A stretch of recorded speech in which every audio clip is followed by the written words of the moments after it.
Let's go!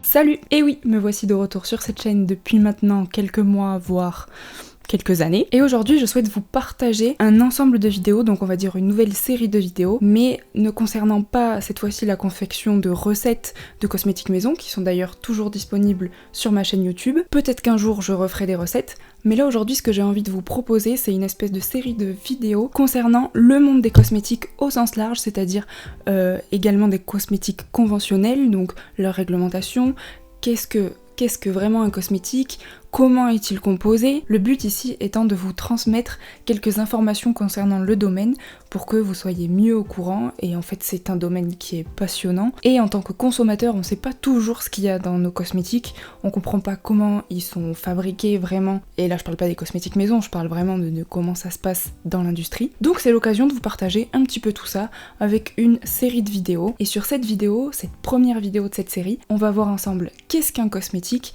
et quelle est sa composition en bref.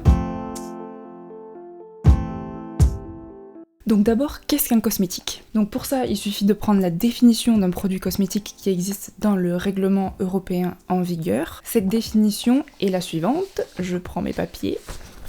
On entend par produit cosmétique toute substance ou tout mélange destiné à être mis en contact avec les parties superficielles du corps humain, donc l'épiderme, le système pileux et capillaire, les ongles, les lèvres et les organes génitaux externes, ou avec les dents et les muqueuses buccales, en vue exclusivement ou principalement de les nettoyer, les parfumer, d'en modifier l'aspect, de les protéger, de les maintenir en bon état ou de corriger les odeurs corporelles. Elle est longue cette définition. On va du coup essayer de décortiquer un petit peu cette définition ensemble, parce que dit comme ça peut vouloir tout et rien dire et c'est très très large. Il est écrit mis en contact, donc ça va donner des informations sur le mode d'application. Donc l'application d'un cosmétique, il doit être uniquement topique, c'est-à-dire qu'on l'applique exclusivement à l'endroit où il doit agir. Donc si vous avez mal aux jambes parce que vous sentez que vous avez les jambes lourdes, vous allez tout simplement vous appliquer une crème ou un gel frais contre les jambes lourdes sur les jambes. Ça veut dire que tout ce qui est ingestion, inhalation, injection, tout ça, ce n'est pas des cosmétiques. Donc compléments alimentaires, etc., ce ne sont pas des cosmétiques. Ensuite, les zones d'application, donc on parle ici des parties superficielles du corps humain. Donc l'épiderme, le système pileux, les parties superficielles du corps humain. Donc ça veut dire que les produits, par exemple pour animaux, ne sont pas du tout considérés comme cosmétiques. Même si c'est des shampoings pour animaux, etc., ce ne sont pas des cosmétiques. Par contre, il y a des tests qui vont devoir être appliqués sur ce type de produit-là parce que forcément ils vont pouvoir rentrer en contact avec l'humain. Quand on parle d'épiderme, donc on parle de la partie extérieure de la peau. Je vous ferai une vidéo plus détaillée sur les parties de la peau, comment se compose la peau au niveau biologique, c'est pas du tout le sujet de celle-ci. Le système pileux et capillaire, donc ça va être tout ce qui est cheveux, cuir chevelu, aisselles, zone pubienne. Lèvres et organes génitaux externes, ça veut dire qu'il s'agit de muqueuses externes, tout ce qu'on va mettre en intérieur, c'est pas des cosmétiques. Les dents et muqueuses buccales, c'est tout ce qui est intérieur de la bouche. Donc ensuite, cette définition, elle fait aussi part de la fonction cosmétique. Donc un cosmétique, il se doit d'avoir une fonction très claire. Si elle n'est pas claire, donc si on n'arrive pas à comprendre directement que ce qu'on achète c'est un shampoing, il faut que ce soit absolument mentionné sur le packaging. Et donc dans les fonctions que peut avoir un cosmétique, donc on va avoir tout ce qui est nettoyer, parfumer, modifier l'aspect, donc ça va être tout ce qui est maquillage notamment, protéger, donc là ça va être tout ce qui est produits solaires par exemple, maintenir en bon état pour les produits hydratants, anti-âge, etc. Et corriger les odeurs corporelles, donc ça c'est tout ce qui va être déodorant, antitranspirant. Il y a aussi différentes formes de produits cosmétiques qui existent. Il y a des formes dites aqueuses, donc quand on parle de forme aqueuse, ça veut dire que tous les ingrédients à l'intérieur sont solubles dans l'eau. Il y a des formes anhydres, donc celles-ci ne vont absolument pas contenir d'eau, et tous les ingrédients à l'intérieur vont être donc solubles dans l'huile. Donc ça peut être par exemple des baumes, donc qui vont être complètement formulés qu'avec de l'huile, des beurres et des matières à l'intérieur qui sont donc solubles dans l'huile. Et ensuite, il y a le domaine le plus utilisé, on va dire, c'est les dispersions. Donc ce ne sont pas des produits soit spécifiquement aqueux ou anhydres, ça va être un mélange d'eau et d'huile, donc un mélange de composés qui sont pas miscibles de base, qui vont pouvoir se mélanger pour former un produit cosmétique comme par exemple les crèmes. Et donc je vais vous détailler plus tard comment c'est possible. Il y a plusieurs qualités qu'un produit cosmétique doit avoir pour pouvoir être vendu, et il y en a principalement 4. La première, c'est le respect de l'intégrité de la peau, c'est un peu la base.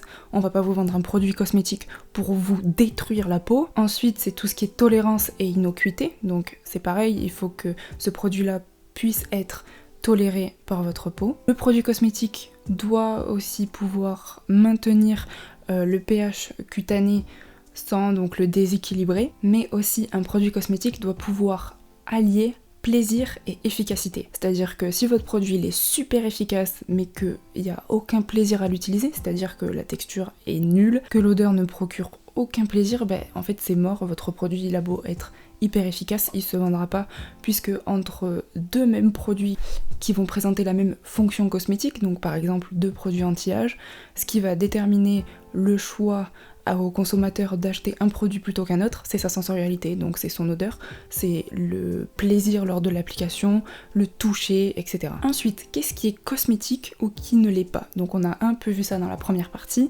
mais là on va voir plus ça en détail. Donc d'abord, qu'est-ce qui n'est pas du tout des cosmétiques? Donc tout ce qui est médicament, c'est absolument pas des cosmétiques. En fait, un médicament, il a une action thérapeutique ou préventive à une maladie, donc comme les vaccins, mais toujours le but d'un médicament est donc de pouvoir contrer, on va dire, une maladie. Le cosmétique ne va pas soigner, ça va être un médicament qu'on va vous vendre, même s'il est sous forme de crème. Ensuite, ça paraît évident, mais tout ce qui est produits alimentaires ne rentre absolument pas dans la catégorie des cosmétiques, donc même les compléments alimentaires. Par contre, et c'est là où il y a une nuance qui est un peu chelou, c'est qu'il y a certains aliments qui sont considérés aussi comme ingrédients cosmétiques, comme par exemple l'huile d'olive, le miel. Donc ce qui n'est pas un produit cosmétique, c'est aussi tous les produits qui ont une revendication thérapeutique. Donc si vous voyez sur une boîte une revendication réellement thérapeutique du type anti-acné, amaigrissant, blanchissant, les dentifrices avec action anti-carie, tout ça, c'est pas des cosmétiques. Ce qu'on va retrouver sur un cosmétique, ça va être prévention de l'acné, des revendications comme ça. La frontière entre le cosmétique et le médicament parfois est super fine à comprendre, et surtout ça va se retrouver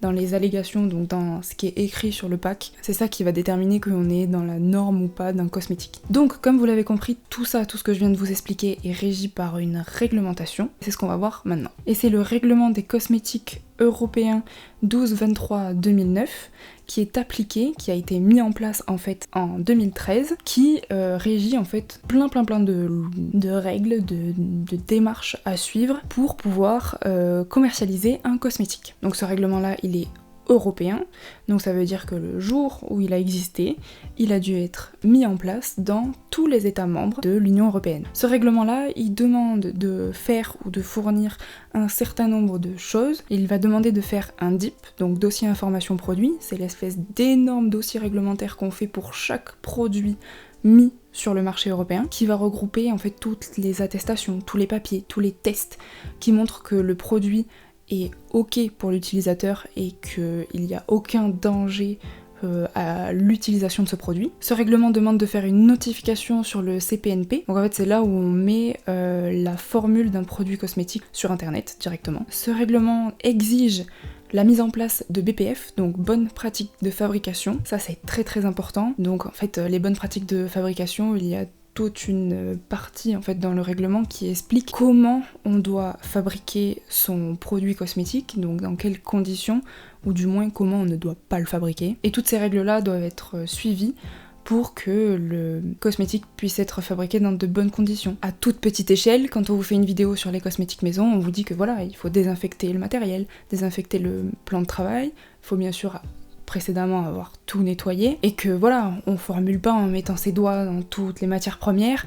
Bon ben à grande échelle, vous vous doutez bien qu'à grande échelle dans une industrie où après les produits ils vont pas être conservés 3 mois au frigo, mais ils vont être à température ambiante, voire prendre des chocs de température en fonction de dans quel pays ils sont envoyés, et qui doivent durer souvent 3 ans, les pratiques de fabrication elles sont pas les mêmes que juste désinfecter son petit plan de travail quoi. Donc il y a un certain nombre de règles à respecter pour être sûr au plus possible qu'on a fait le maximum qu'on pouvait lors de la fabrication du produit pour qu'il soit ok. Et bien sûr, le règlement cosmétique européen va exiger plein d'autres choses, mais en gros, c'est ça à savoir dans les grandes lignes. Le but de la réglementation, avant tout, enfin en fait c'est le seul but même, c'est la sécurité du consommateur. Et même, ça va plus loin que ça, un produit cosmétique, il se doit d'être sans aucun danger pour l'utilisateur. À la différence d'un médicament qui présente en fait même une balance bénéfice-risque.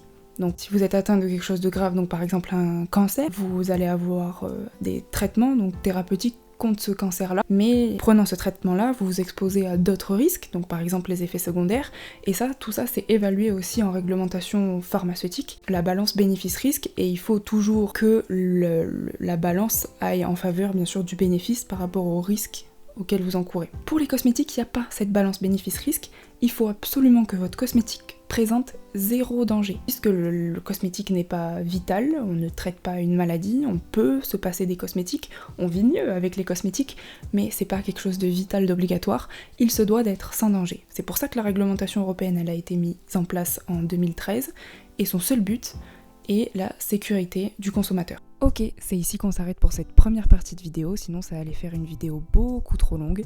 Du coup, on vient de faire le tour de ce qu'est un cosmétique, ce qui n'en est pas un, et on a aussi vu la réglementation qui gère les cosmétiques. Dans la deuxième partie de vidéo, on verra de quoi est composé un cosmétique de manière générale. On se retrouve du coup la semaine prochaine pour cette deuxième partie. Bye!